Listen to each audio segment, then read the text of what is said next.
That's a take two. If you like, I'll leave it. An interview that with John for the press, very good. That appeared.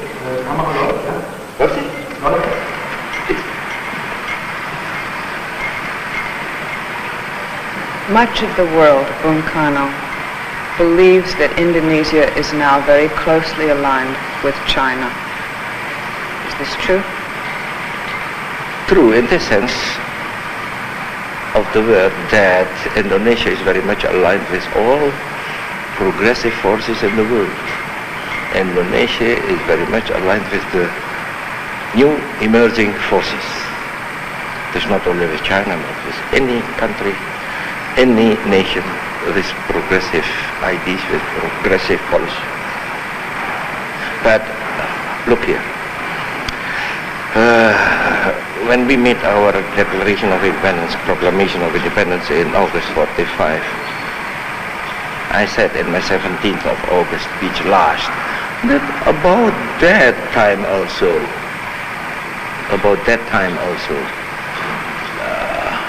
Cambodia, Vietnam,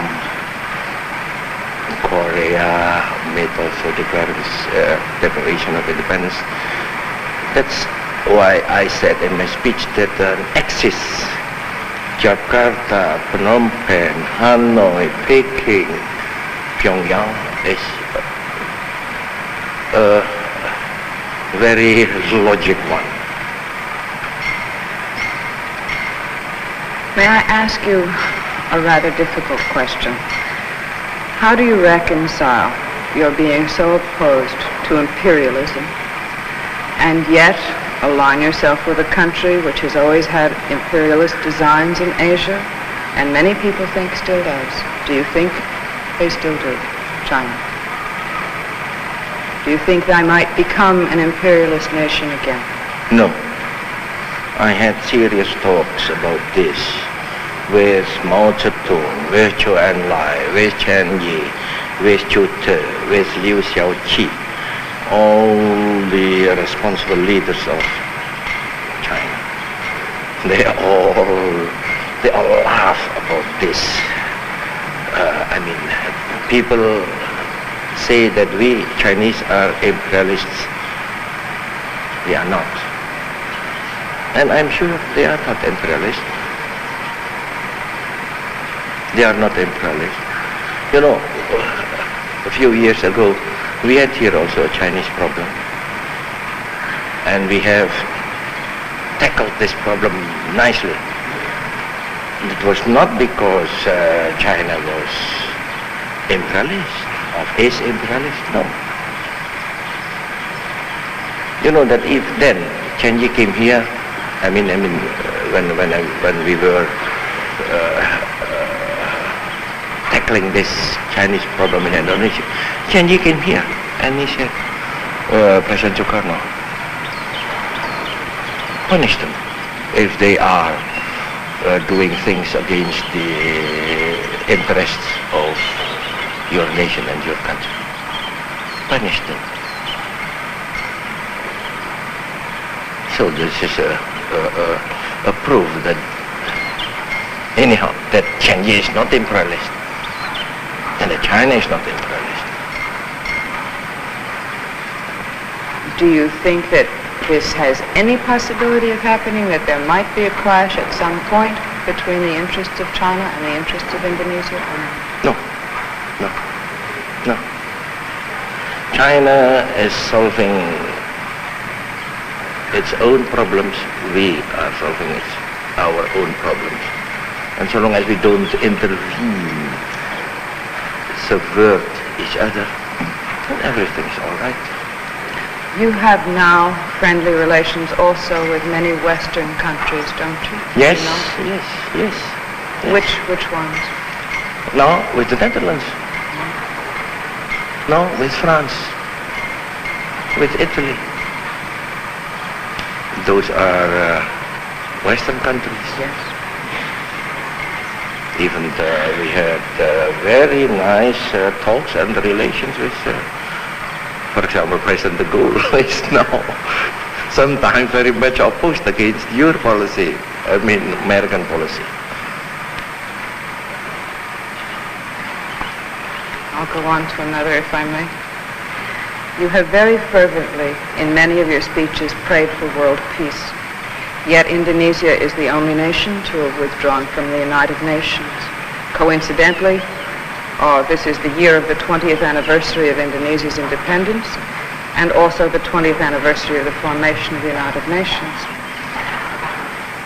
Would you tell us if, perhaps, if you can, if this was an impulsive move? Impulsive, Miss Beryl?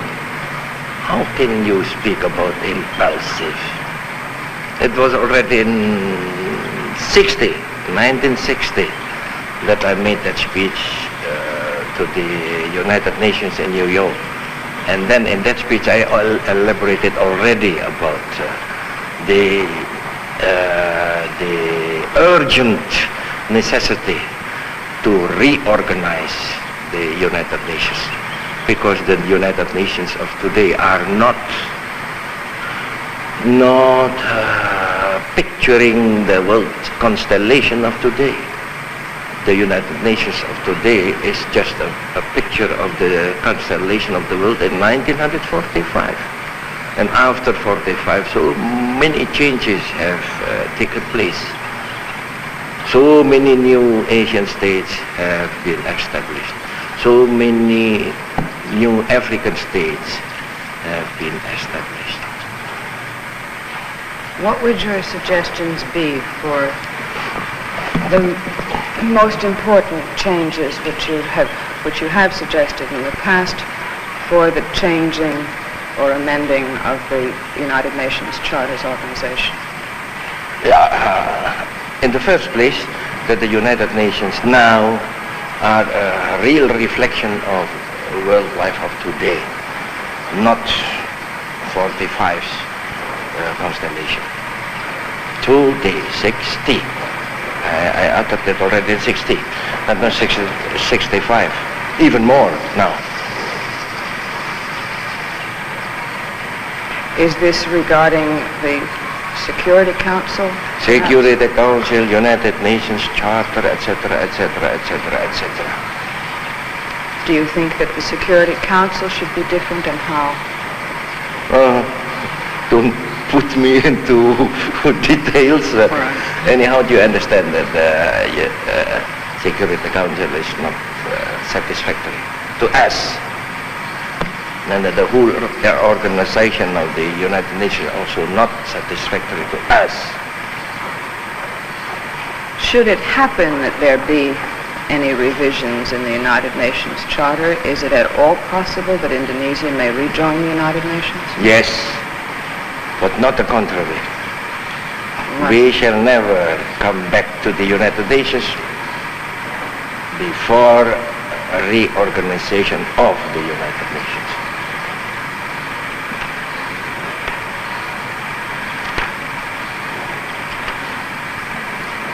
In your Independence Day speech on the 17th of August this year in 1965, you said that no man can live 1,000 years. Indonesia and the name Soekarno are now synonymous. Can you tell us what you think and hope the future of Indonesia may be after Soekarno? I have confidence in my people. A great nation always has its leader, always. Because I have confidence in the Indonesian people, I have also confidence that after my death, Indonesia still will have its leader. Take another example, Ms. Beryl. I don't compare myself with any prophet, but take Jesus. Did he ever ponder over this question? After my death, who will lead this Christian community? Or Muhammad? He never wondered about that. After my death, who will be my successor? Do you have a plan which you believe will be followed by your successors? That is my guided democracy, my five, they call it in English, my five talismans, but that is not talisman. This is the Pancasila, the Nasakom, the Manipur Usdek, the Trisakti, and the Berdikari. I am giving these five principles, not principles, yes, five principles to my nation, and so long as my nation executes this, they will be always strong. Thank you. May I ask you, no more?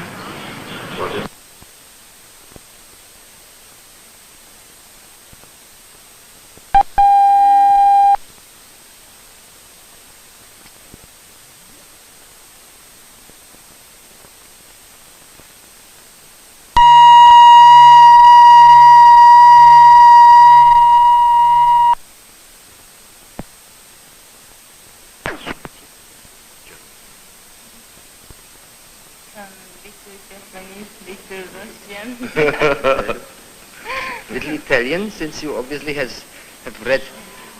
You quoted. Ja. Herr Präsident, ich habe das Vergnügen, Ihnen nach der deutschen Ausgabe meines Buches nun auch noch die holländische zu überreichen. Danke.